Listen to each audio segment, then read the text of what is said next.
ସମ୍ମାନନୀୟ ସଭାପତି ମହୋଦୟ, ପୂଜ୍ୟାସ୍ପଦ ଗୁରୁଜୀ ଗୁରୁମାବୃନ୍ଦ ତଥା ଏଠାରେ ଉପସ୍ଥିତ ଥିବା ମୋର ଗୁରୁଜନ ଏବଂ ଛୋଟ ବଡ଼ ଭାଇ ଓ ଭଉଣୀମାନେ ତଥା ମୋର ସହପାଠୀ ଏବଂ ସହପାଠିନୀଗଣ, ଆଜିର ଏହି ପବିତ୍ର ଦିବସରେ ମୋତେ ଏଠାରେ କିଛି କହିବାର ସୁଯୋଗ ମିଳିଥିବାରୁ ମୁଁ ନିଜକୁ ଧନ୍ୟ ମନେ କରୁଛି।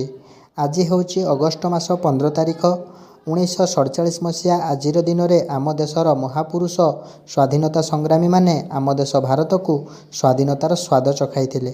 ଆଜି ଆମେ 78ତମ ସ୍ୱାଧୀନତା ଦିବସ ପାଳନ କରୁଛୁ। ସ୍ୱାଧୀନତା ପାଇବା ପୂର୍ବରୁ ଭାରତୀୟମାନେ ଦୀର୍ଘ 200 ବର୍ଷ ଧରି ଇଂରେଜମାନଙ୍କ ଦ୍ୱାରା ଶାସିତ ହେଉଥିଲେ। ଇଂରେଜମାନେ ଭାରତକୁ ଶାସନ କରିବା ସହିତ ଲୋକମାନଙ୍କୁ ଅତ୍ୟାଚାର ଏବଂ ଶୋଷଣ କରୁଥିଲେ।